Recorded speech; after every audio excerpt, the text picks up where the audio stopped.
ओम नमो भगवते वासुदेवाय। श्रीमद्भागवत महापुराण तृतीय स्कंध चौथा अध्याय। उद्धव जी से विदा होकर विदुर जी का मैत्री ऋषि के पास जाना। उद्धव जी ने कहा, फिर ब्राह्मणों की आज्ञा पाकर यादवों ने भोजन किया और वारुणी मदिरा पी। उससे उनका ज्ञान नष्ट हो गया और वे दुर्वचनों से एक दूसरे के हृदय को चोट पहुंचाने लगे। मदिरा के नशे से उनकी बुद्धि बिगड़ गई और जैसे आपस की रगड़ से बांसों में आग लग जाती है, उसी प्रकार सूर्यास्त होते होते उनमें मार काट होने लगी। भगवान अपनी माया की उस विचित्र गति को देखकर सरस्वती के जल से आचमन करके एक वृक्ष के नीचे बैठ गए।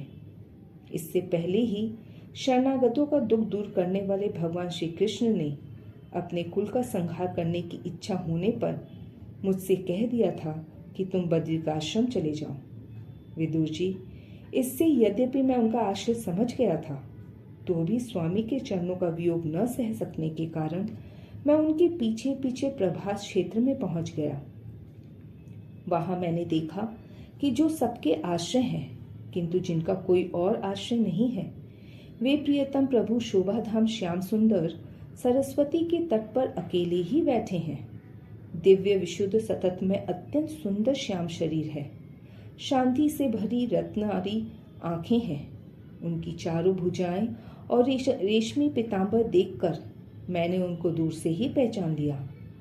वे एक पीपल के छोटे से वृक्ष का सहारा लिए बाईं जांघ पर दायां चरण कमल रखे बैठे थे। भोजन पान का त्याग कर देने पर भी वे आनंद से प्रफुल्लित हो रहे थे। इसी समय व्यास जी के प्रिय मित्र परम भागवत सिद्ध मैत्री जी लोकों में स्वच्छंद विचरते हुए वहां आ पहुंचे। मैत्री मुनि भगवान के अनुरागी भक्त हैं। आनंद और भक्ति भाव से उनकी गर्दन झुक रही थी। उनके सामने ही श्रीहरि ने प्रेम एवं मुस्कान युक्त चितवन से मुझे आनंदित करते हुए कहा।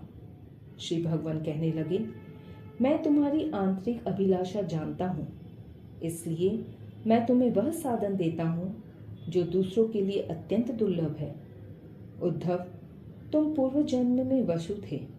विश्व की रचना करने वाले प्रजापतियों और वसुओं के यज्ञ में मुझे पाने की इच्छा से ही तुमने मेरी आराधना की थी। साधु स्वभाव उद्धव, संसार में तुम्हारा यह अंतिम जन्म है, क्योंकि इसमें तुमने मेरा अनुग्रह प्राप्त कर लिया है। अब मैं मर्त्य लोक को छोड़कर अपने धाम में जाना चाहता हूँ।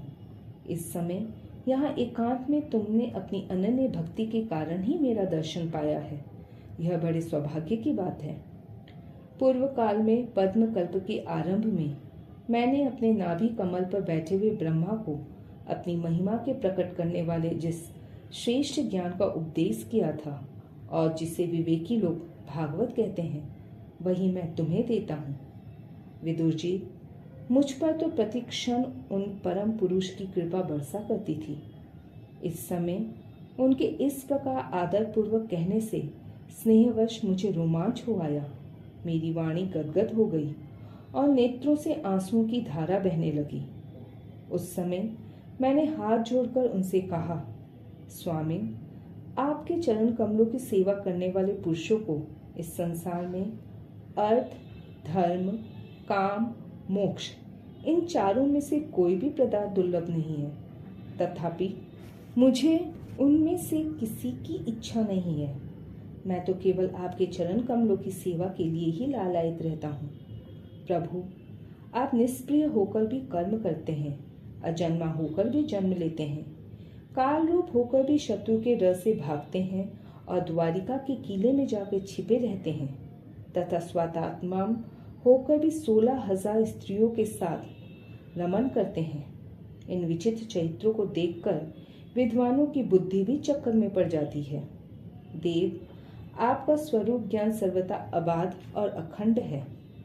फिर भी आप सलाह लेने के लिए मुझे बुलाकर जो भोले मनुष्यों की तरह बड़ी सावधानी से मेरी सम्मति पूजा करते थे, प्रभु, आपकी वह लीला मेरे मन को मोहित सा कर देती है। स्वामी, अपने स्वरूप का गूढ़ रहस्य प्रकट करने वाला जो श्रेष्ठ एवं समग्र ज्ञान आपने ब्रह्मा जी को बतलाया था वह यदि मेरे समझने योग्य हो तो मुझे भी सुनाइए, जिससे मैं भी इस संसार दुख को सुगमता से पार कर जाऊं। जब मैंने इस प्रकार अपने हृदय भाव निवेदित किया, तब परम पुरुष कमल नयन भगवान श्री कृष्ण ने मुझे अपने स्वरूप की परम स्थिति का उपदेश दिया। इस प्रकार पूज्य पाद गुरु श्री कृष्ण से आत्म तत्व की उपलब्धि का साधन सुनकर तथा उन प्रभु के चरणों की वंदना और परिक्रमा करके मैं यहाँ आया हूँ। इस समय उनके विरह से मेरा चित्त अत्यंत व्याकुल हो रहा है। विदुर जी, पहले तो उनके दर्शन पाके मुझे आनंद हुआ था, किंतु अब तो मेरे हृदय को उनकी विरह व्यथा अत्यंत पीड़ित कर रही है। अब मैं उनके प्रिय क्षेत्र बद्रिकाश्रम को जा रहा हूँ, जहाँ भगवान श्री नारायण देव और नर ये दोनों ऋषि लोगों पर अनुग्रह करने के लिए दीर्घकालीन सौम्य दूसरों को सुख पहुंचाने वाली एवं कठिन तपस्या कर रहे हैं। श्री सुखदेव जी कहते हैं, इस प्रकार उद्धव जी के मुख से अपने प्रिय बंधुओं के विनाश का असह्य समाचार सुनकर परम ज्ञानी विदुर जी को जो शोक उत्पन्न हुआ उसे उन्होंने ज्ञान द्वारा शांत कर दिया। जब भगवान श्री कृष्ण के परिकारों में प्रधान महाभागवत उद्धव जी बद्रिकाश्रम की ओर जाने लगे, तब कुरुश्रेष्ठ विदुर जी ने श्रद्धा पूर्वक उनसे पूछा। विदुर जी ने कहा, उद्धव जी, योगेश्वर भगवान श्री कृष्ण ने अपने स्वरूप के गूढ़ रहस्य को प्रकट करने वाला जो परम ज्ञान आपसे कहा था वह आप हमें भी सुनाइए, क्योंकि भगवान के सेवक तो अपने सेवकों का कार्य सिद्ध करने के लिए ही विचरा करते हैं। उद्धव जी ने कहा, उस तत्व ज्ञान के लिए आपको मुनिवर मैत्री जी की सेवा करनी चाहिए। इस मर्त्य लोक को छोड़ते समय मेरे सामने स्वयं भगवान ने ही आपको उपदेश करने के लिए उन्हें आज्ञा दी थी। श्री सुखदेव जी कहते हैं, इस प्रकार विदुर जी के साथ विश्वमूर्ति भगवान श्री कृष्ण की गुणों की चर्चा होने से उस कथा नृत्य के द्वारा उद्धव जी का वियोग जनित महान ताप शांत हो गया। यमुना जी के तीर पर उनकी वह रात्रि एक क्षण के समान बीत गई। फिर प्रातःकाल होते ही वे वहां से चल दिए। राजा परीक्षित ने पूछा, भगवान, वृष्णि कुल और भोज वंश के सभी रथी और यूथपतियों के भी यूथपति नष्ट हो गए थे। यहाँ तक कि त्रिलोकीनाथ श्रीहरि को भी अपना वह रूप छोड़ना पड़ा था। फिर उन सबके मुखिया उद्धव जी ही कैसे बचे रहे? श्री सुखदेव जी ने कहा, जिनकी इच्छा कभी व्यर्थ नहीं होती, उन श्रीहरि ने ब्राह्मणों के शाप रूप काल के बहाने अपने कुल का संहार कर अपने श्री विग्रह को त्यागते समय विचार किया। अब इस लोक से मेरे चले जाने पे संयमी शिरोमणि उद्धव ही मेरे ज्ञान को ग्रहण करके सच करने के सच्चे अधिकारी हैं। उद्धव मुझसे अणुमात्र भी कम नहीं है, क्योंकि वे आत्मजयी हैं, विषयों से कभी विचलित नहीं हुए। अतः लोगों को मेरे ज्ञान की शिक्षा देते हुए वे यहीं रहें। वेदों के मूल कारण जगत गुरु श्री कृष्ण के इस प्रकार आज्ञा देने पर उद्धव जी बद्रिकाश्रम में जाकर समाधि योग द्वारा श्रीहरि की आराधना करने लगे। कुरुश्रेष्ठ परीक्षित, परमात्मा श्री कृष्ण ने लीला से ही अपना श्री विग्रह प्रकट किया था और लीला से ही उसे अंतर्ध्यान भी कर दिया।